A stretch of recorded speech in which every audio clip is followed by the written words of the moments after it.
Yo, what is going on, everyone? My name is Nick, or the Notorious Fantasy, and in today's video, I'm going to be talking about backfields that I am going to be avoiding for fantasy football in 2021. Inside of this video, I'm going to be talking about 3 backfields that I am looking to not target in my fantasy drafts this season due to a lot of the question marks that arise from looking at the depth chart of these teams, as well as a couple of other reasons that will be discussed throughout this video once I talk about each and every single one of these teams. If you guys do end up enjoying this video at any point, you end up having a great time, and you are new, please make sure that you hit that subscribe button down below, because not only is it free, I put out content every single day to help you guys win your 2021 fantasy football championship. And whether you are a new person watching this video or not, please make sure that you hit that like button down below to help boost this video up the algorithm so that more beautiful individuals like yourself can watch this video. So without further ado, let's get into it. The first backfield that I'm looking to avoid in 2021 fantasy drafts is going to be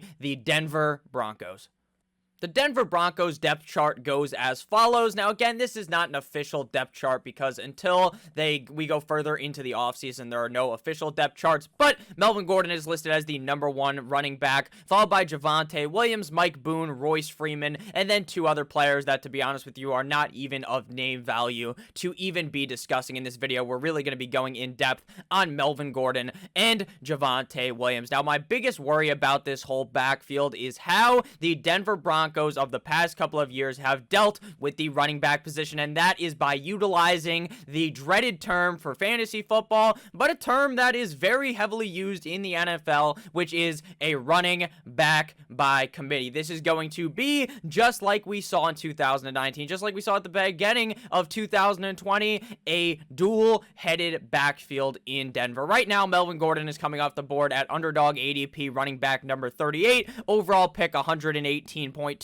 and Javonte Williams is coming off the board underdog ADP running back number 25, underdog ADP 63.4 overall. Now, last year, Melvin Gordon was very dominant in this offense due to Phillip Lindsay being hurt, because when Phillip Lindsay was in the games, these guys were splitting carries, and it was not really doing anything for Melvin Gordon to be able to have an ultra successful season. But in 2019, when both Melvin Gordon and Phillip Lindsay were healthy, we see a very close snap share between the 2 running backs. Melvin Gordon with a 35.6% of the snaps, and 32.1% of the snaps were for Phillip Lindsay. So you can see how close that was, because they are truly running a running back by committee. That's why I am very, very, very, very nervous to draft either of these guys. I think that Javonte Williams and Melvin Gordon are both very talented NFL running backs, and if you put these 2 guys on 2 different teams, both of them would be successful for fantasy football. But the fact is that they are both on the same team looking to get a similar amount of a workload, at least in my opinion, for this season. Another narrative that you can kind of spew about this backfield would just be the fact that Melvin Gordon is on the final year of his contract. Now, I understand that there are reports of them maybe cutting Melvin Gordon and all that stuff, and if they cut Melvin Gordon, obviously, then Javonte Williams is going to be what people are talking about him now as a must-own running back, because then he has a stranglehold of this backfield, and he is going to be able to easily dominate, because the Denver Broncos are a pretty solid team, I would at least think, with a pretty strong defense, so they may be able to run the ball a lot more than other teams who obviously have a shitty defense, and that would be very good for Javonte Williams. But there's also a shot that they keep Melvin Gordon, which is my perspective on this, and they potentially run him into the ground. Like, you know what, this is the final year of his contract, we'll use this guy until he is brittle, and then you know what we'll do next season in his second year of his rookie contract, we're going to let Javonte Williams run free, and he is going to be the lead running back for this Denver Broncos team. To me, that is a pretty possible narrative, so I'm not really understanding why so many people right now are so excited. They're standing up, screaming at the top of the mountain for you to go out there and draft Javonte Williams. Frankly, I do not see that. Last year, in 15 games, Melvin Gordon finished as the running back, 14 in PPR, 13.5 PPR, as well as in standard. So you can see, bam, boom, pow, those numbers are super fucking high for Melvin Gordon. But again, it's because Phillip Lindsay was missing a lot of these games. From a points per game perspective, Melvin Gordon was running back 25 in PPR, 24.5 PPR, tied with Clyde Edwards-Helaire, and running back 22 in standard, tied with Kenyon Drake, Austin Eckler, and DeAndre Swift, averaging 13.2 12.2 PPR points per game, 12.2 half PPR points per game, and 11.1 standard points per game. Javonte Williams obviously is a rookie, so when you're looking at his numbers, you can take a look at his final year at UNC. At 20 years old, he played in 11 games, rushed 157 times for 1,140 rushing yards, 7.3 yards per carry. He also had 25 receptions on 30 targets for 305 receiving yards and 22 total touchdowns. Now, at the collegiate level at UNC, the team used also what could be described as a running back by committee. They, just like what I believe the Broncos will do. They have Michael Carter, and they had Mr. Javonte Williams. But at the NFL level, it's going to be much tougher for both of these guys to really be elite running backs. And I think that most weeks you're going to be pulling your hair out because Melvin Gordon might have a big game, right? And then that next week, you're like, you know what? I'm confident in Melvin Gordon. And then maybe it turns into Javonte Williams week. And then you're like, you know what? Maybe now it's Javonte Williams time. And then you're basically just tossing and turning every single night, trying to go to sleep, wondering what you're going to do on Sunday morning and who you are going to start. You want to know how you just completely eliminate this situation where you're pulling your hair out, you're super worried about which running back to start? You simply just don't draft either of these motherfuckers. I think that Melvin Gordon is a good enough NFL running back that he will be able to deter Javonte Williams from becoming the number one, and even if Javonte Williams was to become the number one, I think this is like a 51-49% snap share, like a complete and utter split between these two running backs. Now, obviously, Mike Boone, Royce Freeman, they're going to touch the ball as well, but I'm just talking about between these two running backs. I believe that this is not a 100% clear spot you get in when you draft either of these running backs. I think that either of them could be very successful, but it's probably going to take an injury for either of these guys to really carry your fantasy team. So I'm not really looking to draft either of these guys for fantasy football in 2021. Let me know down below what your guys' thoughts are on all of these backfields as I talk about them. Maybe you guys are on board with the Javonte Williams train, and I will be too if Melvin Gordon is gone, but as long as that guy is playing for the Denver Broncos, I am very nervous about what should be a very close snap share, a very close carry share, target share in this backfield. Next offense to be talking about here is the Houston Texans. Their backfield is comprised of David Johnson, Phillip Lindsay, Mark Ingram, Sexy Rexy Burkhead, Buddy Howell, Dontrell Hilliard, and Scotty Phillips. So basically David Johnson and Phillip Lindsay, but I'll talk about Mark Ingram a little bit. What a fall it has been for Mr. Big Trust, woo, Mark Ingram, from being on the Baltimore Ravens, getting so many carries. And then last year, J.K. Dobbins just walked on in there, fucking billionaire strut, and stole this man's job from right out under him. And now he gets to ride the bench on the Houston Texans. I think that Mark Ingram was honestly just a veteran add to this team. I'll talk about him a little bit, but not really in depth. So when it comes to the Houston Texans backfield, I think that David Johnson and Phillip Lindsay both have the opportunity to be pretty solid in this backfield, but I am pretty worried about the fact that Mark Ingram is there and he's still going to get touches. Same thing goes with Rex Burkhead, and the biggest worry about this backfield is obviously the fact that we have no idea what is going on with the Houston Texans. I thought for months we would know, maybe a month before the season, 2 months before the season, somewhere around now, we would know what is happening with Deshaun Watson, and the thing is, we're probably not going to know. We are probably going to enter the 2021 NFL season without Deshaun Watson, and we are not going to know what happened, if there's going to be a trial, any of that stuff. I don't know what is going on. And the biggest key to having a strong running back for fantasy football and a strong running game is having an offense that is able to score points. And it's going to be hard for the Houston Texans to score points with Tyrod Taylor or Davis Mills under center. This team is going to struggle big time at moving the ball up and down the field. Now, do I believe that you can draft a guy like David Johnson or Phillip Lindsay? Yeah, you can draft them, but I am very, very cautious in taking them.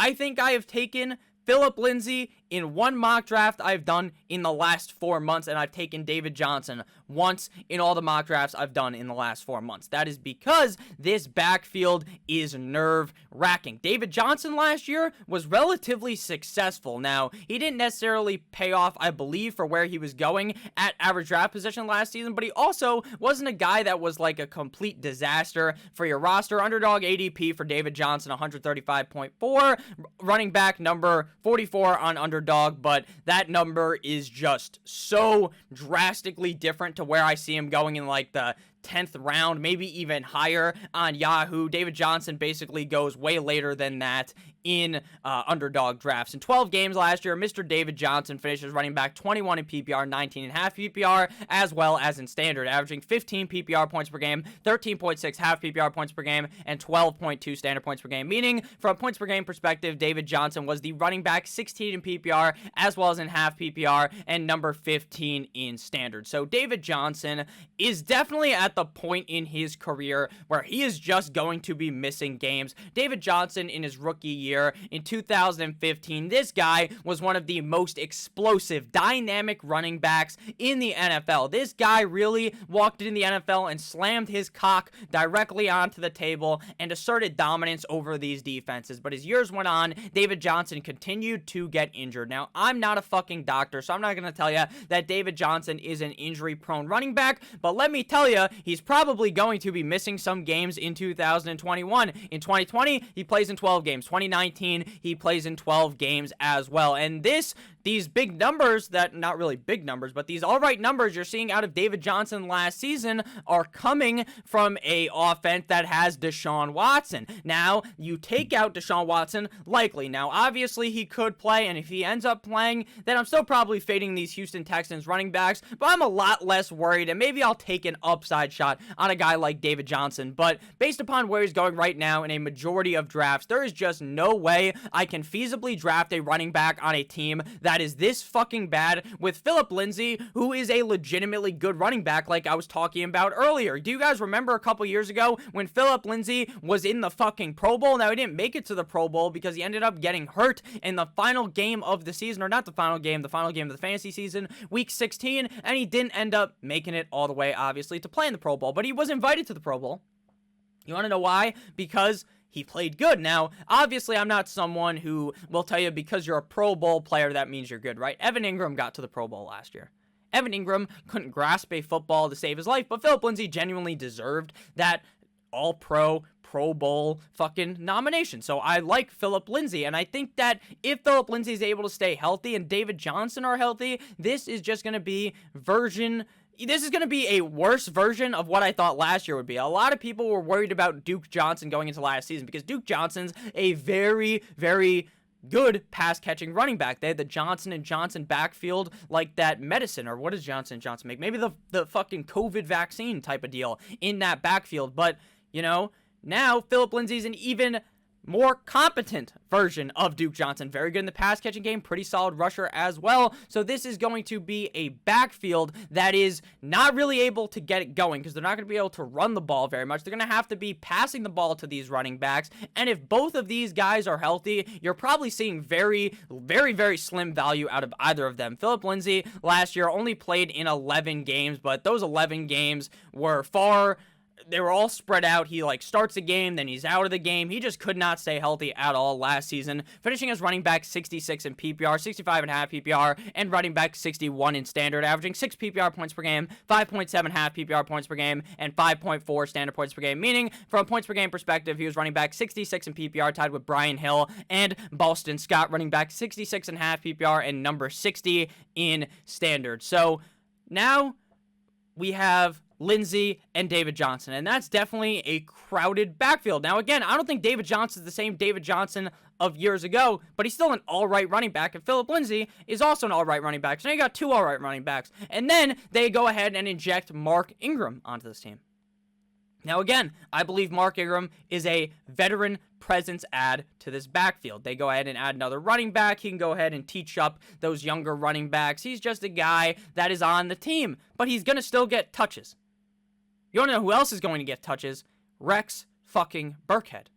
Now, Rex Burkhead is technically injured right now, so I'm not sure if he's going to be able to start the season. But Rex Burkhead, who's always listed as like the running back 5 on the Patriots, always somehow is able to glisten his shiny head and get his way onto the field. So this is a backfield with a lot of running backs. A lot of running backs that were really good in the past, but are past that time. And they're on a team that is going to be down bad in games and won't be able to run the ball. This is the perfect formula. This isn't like sugar, spice, and everything nice that made the Powerpuff Girls. This is terrible. This is bad. So I'm really not looking to draft any of these Houston Texans. I don't even know if anyone was looking to draft the Houston Texans, but hopefully now, if you were even thinking about drafting David Johnson in like the 7th or 8th round sometimes where I'm seeing him go, just make sure that you don't do that anymore. Final backfield to be talking about, but before we talk about them real quick, I'd like to ask if that you guys have enjoyed throughout this backfield breakdown of these two teams so far. Final one coming up next, to make sure you hit that subscribe button down below if you have ended up enjoying, and make sure you hit that like button down below as well to boost this video up the algorithm on a shot to the goddamn moon. Final backfield here. This is technically a team that I'm not really avoiding, but if you're looking to be really safe in your draft and you're not looking to have a team that is going to just have 2 bottle rockets of a player, like these guys might score you 5 points one week, but the next week they might bust off a 25-point game. That is the Tampa Bay Buccaneers, the Super Bowl champions. You might be wondering, Nick, why do you not love this Tampa Bay backfield? Well, the Tampa Bay backfield is comprised of Leonard Fournette, listed as the running back 1, which I find pretty interesting. I personally believe that Ronald Jones is a more talented running back than Fournette, followed by Giovanni Bernard, Keyshawn Vaughn, everyone's favorite sleeper from last year, Troy Maine Pope, and CJ Prosise, baby, still in the NFL. So this backfield is basically a dual-headed backfield of Leonard Fournette and Ronald Jones, but it's not a true dual-headed backfield. You want to know what it is?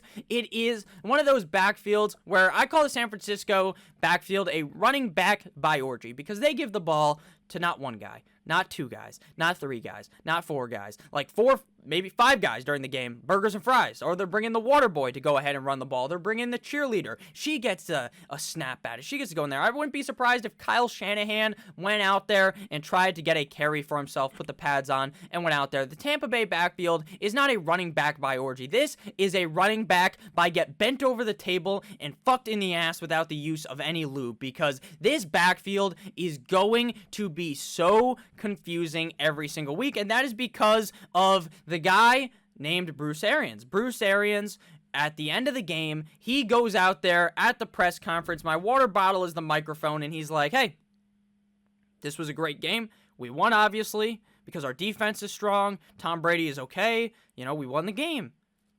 So, and then the interviewer would be like, so what do you think about Leonard Fournette's performance? He'll be like, Leonard, Uncle Lenny played great. I'm excited to give him a lot more carries next week. And then you know what happens next week? Leonard Fournette plays like absolute donkey dick. And then Ronald Jones plays, and he plays good. And then the press conference comes back up, and they're like, hey, Bruce, what do you think about this backfield? It's Ronald Jones season, baby. He doesn't actually say that. He's like, it's fucking Ronald Jones time, blah, blah, blah, blah, blah. And then the next week, it's Leonard Fournette season again. And you are sitting there so confused. Last year, I actually was going off of the fact that you just start the different running back every single week. Now, it doesn't obviously always work, but it's basically what was happening. One week, it's a big Leonard Fournette game. The next week, Leonard Fournette drops one pass, and Bruce Arians sends this guy to the fucking gulag, okay? So that's why this backfield is so confusing. Right now, Leonard Fournette coming off the board, underdog overall ADP 108.3, underdog ADP running back 36, Ronald Jones, underdog ADP running back number 33. In 13 games last year, Ronald Jones finished as the running back 35 in PPR, 38.5 PPR, and 39 in standard, though he only started 3 games of those 13 total games. Leonard Fournette last year, if you guys don't remember, was literally on the bubble of being cut from this team, averaging 10.2 PPR points per game, 8.8 half PPR points per game, and 7.4 standard points per game, meaning from points per game perspective, Leonard Fournette was running back 37 in PPR as well as in half PPR, and number 40 in standard, tied with Gus Bus Edwards and Reggie Bonifon. Ronald Jones coming off the board at underdog ADP running back number 33, overall pick 104.5. So these guys are going in very similar ranges of the draft. In 14 games, Ronald Jones finishes running back 20 in PPR, 16.5 PPR, and 15 in standard, averaging 13.3 PPR points per game, 12.3 half PPR points per game, and 11.3 standard points per game. Meaning, from a points per game perspective, Mr. Jones was running back 24 in PPR, 22.5 PPR, and running back 20 in standard, tied with Kareem Hunt. I believe I said this earlier, but I actually think Ronald Jones is the better running back of this tandem. So that's the guy I would be targeting in this backfield if I was looking to draft one of them. But where they're going, now I understand it says 100 right here, but in all the Yahoo mock drafts I've done, he goes much higher than that. He's a, maybe even in some cases, 6th round draft pick. Leonard Fournette around the same spot. So I'm pretty worried about this backfield, especially at that price. When you're at running back 36, 33, you know, fuck it, right? You're at pick 100 plus, you just take the pick, you throw the dart there, and you're like, you know what? If one of these guys was to get hurt, knock on wood, we don't root for injuries, then one of these running backs will be the workhorse and be very good. But on a week-to-week basis, 1 week, one will be a workhorse. The other week, one will be the workhorse. And some weeks, you're going to see the dreaded dual-headed backfield where both of these guys are getting touches and they both end up as a wash on the week. So these are dudes you're looking to have on DraftKings. You're looking for the high upside. This is Ronald Jones week. You throw them in your fucking DraftKings or FanDuel lineup and they play great, right? Or they play really bad. But in your regular redraft league, when you have to play these guys like every week, basically, you're screwed. So, thank you guys for listening to my TED Talk. Thank you guys for watching this video. I hope you guys did end up enjoying. Let me know what you guys think about the Bucs backfield, the Texans backfield, as well as the Denver Broncos backfield that I talked about at the beginning of this video. If you guys did end up enjoying again, please make sure you hit that subscribe button down below. I would thoroughly appreciate it. I love you guys all. I hope you have a great rest of your guys' day. Happy Sunday. One more day until the work week starts, but it's okay because it's nice and sunny out. It's nice outside. I hope you guys have been having a great weekend. I'll see you beautiful bastards tomorrow in the morning. And man, oh man, I know at the end of last video I declared that Conor McGregor was going to beat Dustin Poirier, but what a way to lose a fight. That was honestly sad to watch. Conor will be back though. That was very hard to watch, to be honest with you, as a McGregor fan. I thought he was going to somehow choke him out, but he didn't. It is what it is. This is a football channel, so none of you guys care about that. Thank you for watching, though. I do love you guys all. Make sure that you stay safe. As always, have a great rest of your guys' day. Goodbye!